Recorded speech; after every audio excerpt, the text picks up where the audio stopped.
আপনি একটু নিজের বিবেক দিয়ে একটু বুদ্ধি খাটান যে যেই জিনিসটা খাইলে মানুষ রাগ করে, যেই জিনিসটা খাইলে আলেম ওলামার সামনে যাওয়া যায় না, সেই জিনিসটা আপনি কেন খান? এখনই যদি আপনি মারা যান আপনার মুখ থেকে গন্ধ বের হবে। আমি শুনেছি অনেক যে যারা বিড়িখোর তারা যদি মারা যায় তাদের লাশ পর্যন্ত তাকে দুর্গন্ধ হয়ে যায়, মুখটা দুর্গন্ধ হয়ে যায়, মুখটা কালো হয়ে যায়। এটা করবেন না কখনো। বিড়ি কেন খাবেন? বিড়ি নিয়ে এই ধলিয়ানে বক্তব্য দিতে আসলে আমার নিজেরই ভয় লাগে ভাই। বিড়ি নিয়ে একবার বক্তব্য দিয়েছিলাম, সেই বক্তব্য ভাইরাল। ধুলিয়ানের মানুষ আমার গালিগালাজ করছিল পাতার বিড়ি নিয়ে কথা বলার কারণে। কিন্তু শুনুন, কেন খাবেন? এখানে জর্দা নিয়ে কথা বললে অনেক জর্দাখোর আমার উপরে খেপে যাবে। বিড়ি নিয়ে কথা বললে, গুল নিয়ে কথা বললে অনেকে আমার উপরে খেপে যাবে। দেখেন আল্লাহ রাসূল সাল্লাল্লাহু আলাইহি ওয়াসাল্লাম বলেন, মা আসকারা কাসিরুহু ফা কলিলুহু হারামুন। যেই জিনিস অধিক খেলে নেশার উদ্রেক করে, ক্ষতি হয়, সেই জিনিস অল্পটুকুও হারাম। এখন এই কথা বললে অনেকেই বলবেন জর্দা খাওয়া কি হারাম নাকি? কোথায় কোরআনের লেখা আছে? তো বিড়ির কথা তো লেখা নেই, গাজার কথা লেখা নেই, ফেন্সিডিলের কথা লেখা নেই, মদের কথা, কোনো কিছুর কথা লেখা নেই। তাহলে এগুলো কি হালাল হয়ে গেল? আমার বাড়ির পাশে একজন স্বামী স্ত্রী গন্ডগোল করে 2 গ্লাস পানির সাথে জর্দা মিশিয়ে খেয়ে অজ্ঞান হয়ে পড়ে গেছে। তার মানে জর্দায় ক্ষতি নেই, একটু থেকে একটু বেশি পরিমাণ হয়ে গেলে মাথা করে। তার মানে এই জিনিস হচ্ছে শরীরের জন্য ক্ষতি। বলতে পারবেন যে এই জিনিস শরীরের জন্য উপকার? আজ পর্যন্ত কোনো ডাক্তার কি লিখেছে যে তোমার এই রোগটা হয়েছে, প্রত্যেক দিন সকালে উঠে তুমি 10 গ্রাম করে জর্দা খাবে, ঘুমানোর আগে তুমি 10 গ্রাম করে জর্দা খাবে, 2টা করে পাতা বিড়ি খাবে কি সিগারেট খাবে? এ কথা লিখছে? কেউ লিখেছে? এজন্য মাসকারা কাসিরু ফাকলিলু হারামুন। বিশ্বনবী মুহাম্মদ সাল্লাল্লাহু আলাইহি সাল্লাম এখান থেকে 1500 বছর পূর্বে আমাদের জন্য এই হাদিস সাবমিট করে গিয়েছেন।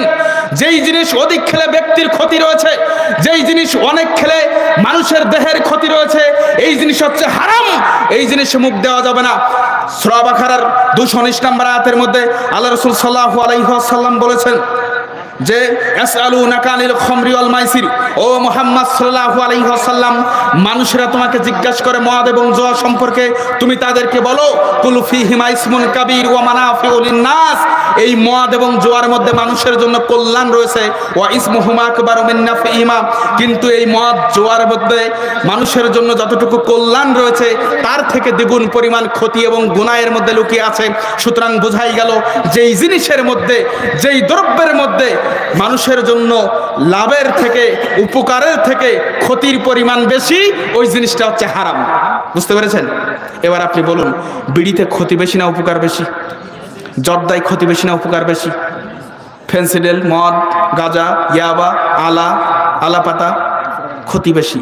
সুতরাং বুঝতেই হবে যেই জিনিস অধিক খেলে নেশার উদ্রেক হয়, যেই জিনিস অধিক খেলে দেহের ক্ষতি হয়, ওই জিনিস হচ্ছে মুসলিম উম্মার জন্য হারাম। কে বলেছেন? আল্লাহ এবং আল্লাহর রাসূল সাল্লাল্লাহু আলাইহি ওয়াসাল্লাম বলেছেন। এটা আমার উপরে রাগ করে লাভ নেই প্রিয় ভাই আমার। আমি আপনাকে বাঁচাতে এসেছি, আমি আপনাকে বাঁচাতে এসেছি। আল্লাহ রাসূল সাল্লাল্লাহু আলাইহি ওয়াসাল্লাম বলছেন, কেউ যদি নেশাদার দ্রব্যে একবার পান করে, কেউ যদি হারাম খায়, কেউ যদি নেশাদার দ্রব্য একবার পান করে, 40 দিন পর্যন্ত ইবাদতের কল্যাণ থেকে সে বঞ্চিত হয়ে যায়। আশ্চর্য ব্যাপার।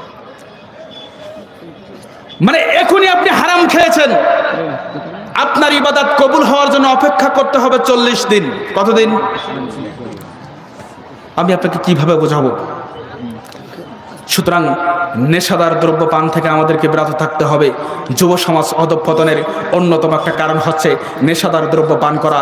আজকে নেশার কারণে ব্যক্তি নষ্ট, নেশার কারণে স্ত্রী নষ্ট, নেশার কারণে পরিবার নষ্ট, নেশার কারণে আজকে সমাজ নষ্ট। নেশাদার দ্রব্য থেকে সর্বদা বিরত থাকতে হবে। আমি আগেও বলছিলাম যে আপনার সন্তান ওই ছেলেটার সাথে মিশতে পারবে না যেই ছেলেটা বিড়ি সিগারেট খায়। আপনি ওই ব্যক্তির সাথে মিশতে পারবেন না যেই ব্যক্তিটা নেশা করে, এমন কোনো ব্যক্তির সাথে আপনি মিশতে পারবেন না।